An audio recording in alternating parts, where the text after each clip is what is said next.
Welcome to another episode of Fresh Off the Set. I'm Carrie Hawker Diaz. And I'm David Osmond. Thanks for listening, everybody. Okay, I'm excited for this one because you and Burke have gone back like for a long, long time. In the most random way. And I'm just such a fan of who he is as an artist, but also as a person. Like the kindest guy, Burke Louis. Just a cool dude. He's actually guest hosted on Fresh Living in my stead before. Yeah, he has. He just has that personality and it's so much fun. I think he probably has the best hair in the business as well. Oh my gosh, yeah. I've got hair envy for sure. But such a fun personality. Beyond that, he's got this rocking voice. I mean, as a music artist, he's been performing and singing a long time and has gone through different iterations of different bands. From back in the day when he was even doing almost like a death metal, just a rockin', gritty sound, to what Allbrook Station is now. So this band, they just launched officially. Allbrook Station had a launch concert with a whole new sound. They are awesome. They're doing such a great job, and I think they've got a lot in sight in their scopes for some great success. And Utah came out and supported him, and I hope they continue to do so. But we dive into a little bit about his story, his background, and even his mother-in-law, Tammy, joins us in conversation to give a little bit inside scoop from her perspective. Brand new dad. He's got a little girl named Noah, his wife, She's Sam. so cute. Just a really cool story, but I think just an awesome personality and a person. So thank you for listening to this and taking a stroll down the music road of his life, and then supporting this Allbrook Station band. I think you guys are going to love it. Yeah, sure. Excited to get to know him a little bit better. Should we give it a listen? Let's go.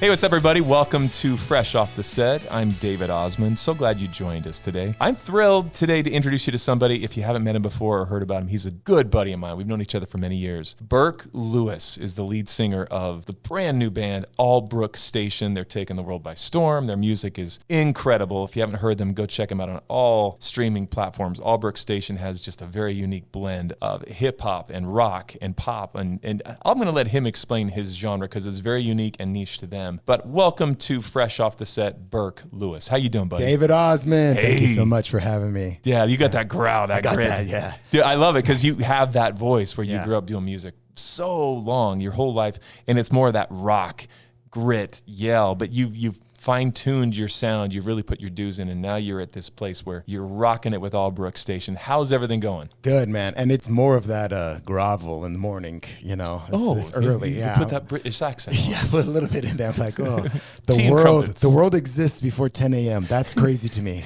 I'm like, wow. You're such a rock star. I know. It's so funny. Every time people are like for rehearsals, they're like, "Hey, can we do one at 12?" And I'm like, "Oh, it's kind of early, guys." They're like, early. Yeah. Most of us have been up for 7 hours already, and I'm like, "Yikes!" I'm like, I've been up for maybe a half an hour. Oh, I love it. Yeah. That's so awesome. Well, I'm so glad that you're here. Your mother-in-law, Tammy's here watching, just observing. I mean, that comes with the territory. She just got to keep you in check. Make sure does. You don't She's burn the the place down. She's the boss. I got to make sure his hair's in place. Oh, okay. It takes an entourage. It takes a lot to keep this man looking the way he does. You're a hair and makeup and choreographer and just Yeah. mentor. She hits me if I say bad things, or she'll hit me. Don't say that. Good.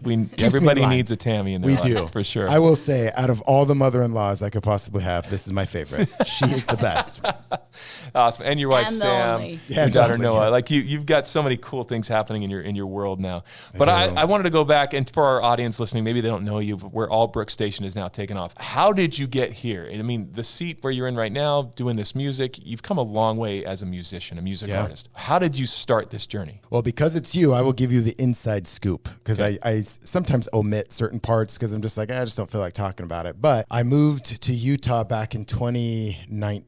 And I started as a singer-songwriter under the name Ofi. And that's how you and I met. O-F-I. O-F-I. Which means awesome in Panama. language. In Panama, yeah. So I served my mission out in Panama. And out there, they say Ofi like legit. Or like, I'm down to do some. So if you're like, hey, Burke, let's go get some food, I'd say Ofi. It's cool. like, yeah, cool, let's do it, you know. Or if something was really cool, they'd be like, Ophi, you know. And so for me, it was a cool name, 3 letters. It was easy. But I didn't realize this because I was on quote unquote indie label that said, don't worry, you know, we got everything, we got the trademark, got the look. None. No. So we basically get a cease and desist of, this is our name. You can't use this name as an artist. And I had already put a couple years into that. Oh, big time. Yeah. And so I was just like, oh no, I really liked that name. And then fortunately, things didn't work out with that label or with that producer, and I kind of just got to start fresh, you know, some fresh living of my own, if you will. Yeah. Like that? Hey. That's got to be so frustrating, man, after all that work. Oh, it was just hard. It was a letdown. It was a disappointment. That's when you're like, oh, feed. Yeah. Oh. Feed. Yeah. Not the other direction. Yeah. Oh, feed. Yeah. No, that's a great name, but it's really what stands the test of time is the voice, the music, the talent. That's what's going to carry on. For sure. Even after building that big brand, you still have that following, a big fan base, but they're all seeing this new phase of what Allbrook Station is doing. So you start out that way. You start as a music artist. 100% a solo. Yeah. And then as I started recording, you know, I love drums and guitars and bass and even orchestra. And so after a while, I'm like, I can't do all this by myself.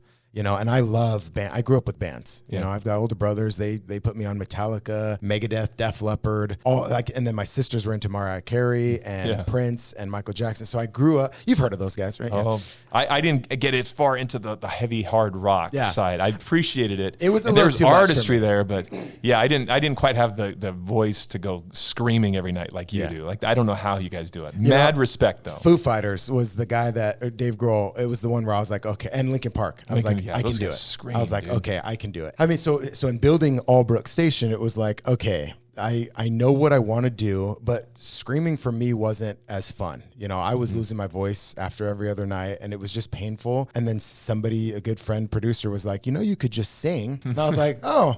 Controlled yelling. Yeah, I was like, interesting. So I don't have to do that. And they're like, no, let's do it. And so then I started singing, and I was like, oh, this is way easier. I like this. And I was getting a better reception from it, from fans. And so. And you can still turn on that grit. Oh, yeah. To it's get that now flair. Flair. It's now it's not a one trick pony. It's like, okay, we can do the intimate and really cool, pretty, and then the pop, but then there's rock and it's power, you know, similar to like a Louis Capaldi or Chris Stapleton or a Dave Grohl, Linkin Park, where it's like, okay, the intensity matches the music at the right time. Yeah. And so I wanted something mainstream. I wanted something that Tammy or my father-in-law would listen to, or something that my daughter would show her friends and be like, this is my dad, you know, this is us. And so I ended up getting a band. There's 5 of us now, and it's just a lot. Oh man, it's just polished. It's polished rock, and I feel like that genre is making such a huge comeback right now. It's huge resurgence. Huge. And not just the music that stands for itself, but also you guys are showmen. Like you put on a great show. Yeah. So as you come, it's an entertaining, it's an experience. As you go and do these shows, what has that been like for the audiences that are coming out to experience Allbrook Station now? Well, I will say a nod to you, my good friend, David, Mr. Osman. When we did those cruises back in the day, you kind of helped me see with your shows. And then, you know, the piano guys were there too. And I'm watching because it was a trio at that time as Ophi the band trio. Yeah. And it was more of just like a get up there and let's get through the 10 songs. But there was no polish. There was no like beats. There was no talking to the audience. It was just on the fly the whole time, right? Yeah. But then watching you work and talking to you, it was like, hey, you know, you got what it takes. This should be a show. It should be a journey. You know, it should be choreographed. You should know the lines. And I was like, but that's cheating. You know, it's like, it's got to. And then I realized, I'm like, oh, that's what the pros do. So now these shows have been curated that way, that they are polished. And it's not to say that it's robotic or anything, because, you know, we take as things come, but it should be a show, you know? Yeah. When you go see a movie, there's not mistakes. Bloopers are at the end. You know, it's like, oh, this is the finished film. And so for our shows, it's unique because the energy's there. The audience interaction is that we're big on audience interaction. And you can, and that's going to be improv, unexpected moments anyway. Yeah. But you have like your quiver of arrows, you have the ABC, and you know your room, you know your audience, and you just kind of like you are creating on the fly at the same time. You can prepare for everything, and everything goes different than you expect. And that's what live music and live shows are all about. But as you have the bones and the structure of what you know, it makes a great arc, a great experience. Because that's what you deliver. We want people to come. One, I know rock. Some people there's 2 things I'm pretty passionate about with rock music. One, when you hear rock band or a rock show, I feel like especially maybe here in Utah, it's kind of like what kind of rock is it going to be? You know, it's like, is it going to be crazy? Is it going to be, I feel like it's a misnomer. Like rock and roll was emotion. It was big. I mean, think of Journey. That's rock music, you know, Nickelback and Imagine Dragons. It's like, for us, it was emotional. And that's what I wanted, because we're all going through something. I don't care who you are, you're going through something. And with rock music, I feel like you get to express yourself in such a fun, free, liberating way that maybe you don't get with other genres. And so for us, it was that. Second thing I'd say is, usually when you hear a new band, you know, we had that brand new debut show back at Soundwell back in August. And it was like, okay, it's a new band. Usually when you hear new band or my buddy's band, what do you think? Okay, there's probably going to be some mistakes. They haven't figured it out. You think new as inexperienced. Yeah. And so what we're offering now is like, no, we're new to you. That's it. But this is like, we're an experienced band. All of us have been performing for years. Yeah. And this is now the vehicle that we're showing you. Like, we want to show you what we've been doing for the last couple of years. And now we're finally ready. So going from Ophi with the trio and your bandmates in that group to where you got a five top now. You're five. Tell me about the other band members in the group and who plays what role. So when like I said, starting off solo, I was writing my own songs, and then I worked with a producer, and then we got a call from Charlie Colleen, rest in peace, from the band Train. He wrote Calling All Angels and helped with Drops of Jupiter and all that. Called me and was like, hey, we saw you perform at Sundance. We'd like to get you on this movie that we're doing with Taika Waititi. And I was like, awesome. Heck yeah. What do I got to do? And he goes, do you have an album? And I was like, sure. And I did. I was like, yeah, we got one. When do you need it by? He's like, in 2 weeks. And I was like, okay. So then I called Jesse. And this is like right before COVID hit. Like really bad. So it's like January. It's like it hadn't even hit really hard yet. But I called him and I was like, dude, we need to write like 50 plus songs. And so I told him the scenario, what was going on. And he's like, come through, let's write. And I had always trusted Jesse. In fact, Allbrook Station was named after the bus station where Jesse and I met in Panama. Oh, wow. So it was there you go. That's where we met. That's cool. Right? Much better than Ophi. Like Ophi was cool and it's still a nod to Panama, but Allbrook Station was an even better one because it was like, that's where we met, was at this bus station. That's cool. So I go to Jesse's house and we're writing for 2 weeks together, and we just wrote a bunch of songs. In fact, Sharpshooter, we released that a little while ago. That was one of the first songs we finished together, was Sharpshooter. And Crown, actually, were some of the first ones. Chimerical and Bad Dream were some of the last ones that we finished in this whole writing session over 2 years. But I was like, dude, I need your help with an album. So we started writing. And then that movie and things with Charlie went south, and it just didn't work out. You know, it's the movie industry and business and music. You've been there. That never happened. Yeah. You know, it was just so disheartening at first. Like, I thought I had my big break. And I'm starting to realize like, they're big breakings. You know, it's like, it's not just one. It's like a culmination of everything that you do, right? Yeah. Some luck, some skill, some friends, some networking, some money, some all this stuff, right? And so Jesse and I started writing, and then I formed that trio, included Jesse, included Nate Smeeting, our drummer. Yeah. Drums with Gentry and a couple other bands. I just saw him drum and I was like, I need you, dude. I need you to drum for me. Yeah. Become the greatest rock band drummer ever. You know? And so he was like, all right, I'm in. And then we met Randy Slaw through our mutual friend, Dan Clark. Clark actually introduced me to Randy. Oh, cool. I didn't realize that. Yeah, because I called him and I said, hey, you guys know a lot of people. You know a lot of people. And he was like, yeah, let me introduce you to Randy Slaw. And so we met, and it was me, Jesse, and Nate. And Randy just could speak the language. He knew what we wanted. And then after we produced everything, you know, he's sending the songs off to some industry professionals to be like, hey, what do you guys think about this new band that I'm with? Yeah. They loved us, but one of the comments was, this is a 3-piece? I can't wait to see how they pull this off live. And that scared me because I was like, oh yeah, how do we? Because it's big, dude. We had a 30-piece orchestra. I mean, you're in Crown, Tammy's in Crown. Like we had an ensemble, a choir in that, and so it's like, how do we pull that off as a trio? And so Randy ended up joining the band as a guitarist because I was like, I need help on guitar. I play guitar and sing, but I need a lead. And then we had Frank Zoo, DJ, sampling to bring it to life. Allbrook Station is a big cinematic sound. Cool. And so that's the 5-piece. Nice. Well, you've put so much heart and your soul into this. This is your passion. This is your dream. This is everything you've been shooting for your whole life. This is, are you living your best life? You know, I always say, I think about death every single day. Not in a morbid way, not in a like fixated on it, but I think, man, if today was my last day, and I really do think about this. I wake up and I'm like, all right, today's my last day. Am I spending it with people that I love? Am I doing what I love? And do the people that I love know how much I love them? Do they know? Yeah. You know, at my funeral, is my daughter going to get up there and say, my dad was my hero? He was the best guy I've ever met. There's nobody like my dad. Yeah. Is my wife going to say, I was fortunate to have been loved by Burke? Is my mother-in-law going to say, out of all my kids, he's my favorite? You know? And did he do the dishes? Did he do the dishes? On time. On time. Wink, wink, nudge, nudge. Yeah. I think you got to get home soon and go get to that sink. Exactly. But I think about that all the time of like, what am I doing today? Am I proud of it? Am I proud? And then when I go to bed, I'm like, all right, man, I had a great day. I spent it with people I love. You know, because at the end of the day, like, that's it. There are more important things than music, but I'm like, this is my way to leave a legacy. This is my way to help the earth. You can't take a U-Haul to heaven with all this stuff. And the fame fades. It's just gone. At the end of the day, it is about those relationships, those people closest to you. And being able to do what you love and love what you do along the way is awesome. I love that you're doing what you've been born to do as a musician, as an artist. The life experiences that you've had, which, because it hasn't been easy, the ups, the downs, the good, the bad, the ugly, that all feeds into the content of your music. What are your songs targeted? Like, what's your focus? Is it all across the board? And you have a lot of experience that goes into that, the hardships you've gone through, the beauty, the joys, the highs, the lows. What is this album, this latest album? What's the crux of it? What's the overarch? So the album releases, I believe, next spring, and it's called All We Have Is Pain. And at first, it was kind of a weird title, but it's in our main single that will be released in January. It's a song called Venom. And Venom, it was one of those songs that we wrote in 10 minutes or less. And it was just like, that's it. That's the one. This is the one. Here we go, right? Yeah. And in the chorus, that line is all we have is pain. And so for an album, I was like, is pain a bad thing? And you taught me that Chinese proverb that I love. You know, the kid falls off the horse, breaks his leg, but then the next day the draft, and it's like, is that a good thing or is it a bad thing? Right? You know? Yeah. I love that. And that was kind of all we have is pain. Is pain a bad thing? And you think about it, and it's like, well, who decides if pain is good or if pain is bad? Right?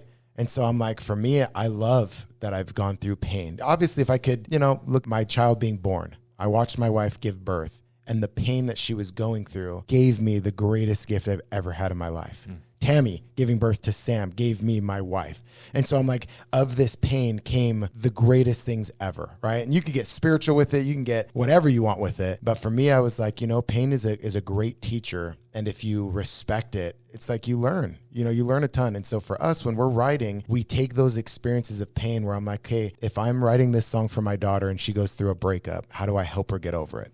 Or if her best friend passes away, which who hasn't been there? You appreciate the moments of joy so much more when you've had those deepest, darkest moments of sorrow. Yes. The loss gives you the appreciation for when you have. Pain is inevitable. It comes to all of us, different degrees, different intensities. I've learned, at least through that message, that despite the fact that pain's inevitable, suffering, I believe, is optional. And it's that perspective. It's appreciation for whatever you have been given.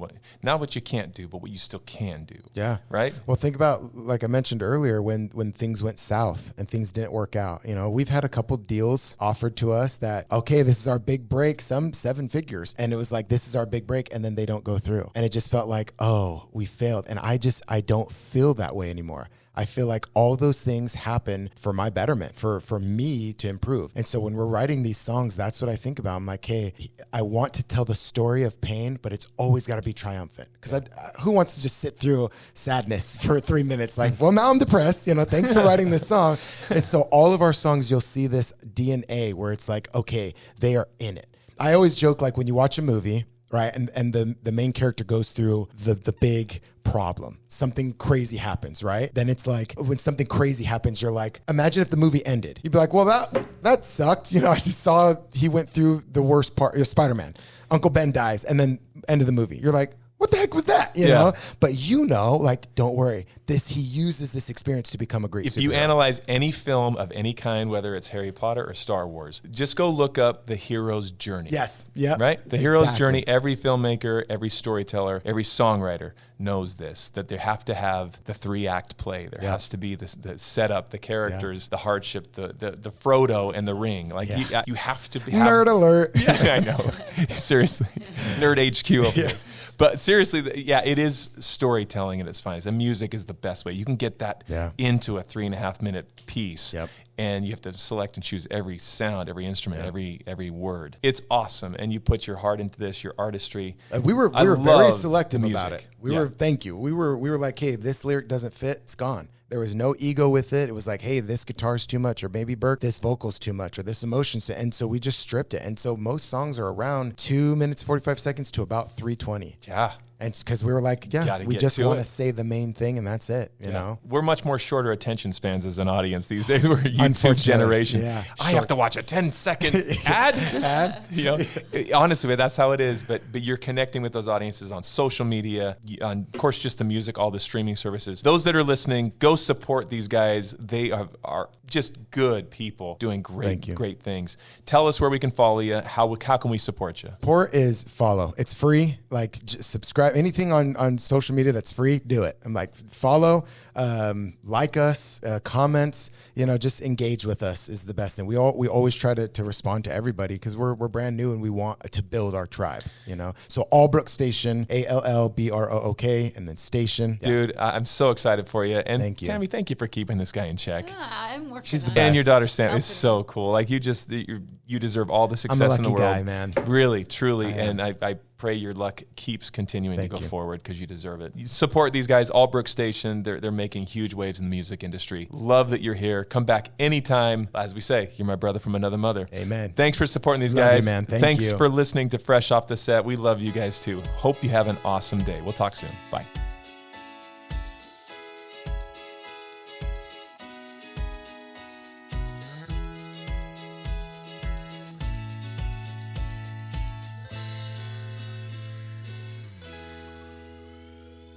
Congrats, you made it to the end. If you want to continue to freshen up your day, you can watch us on Fresh Living every weekday on CBS Channel 2 in Utah at 1 o'clock.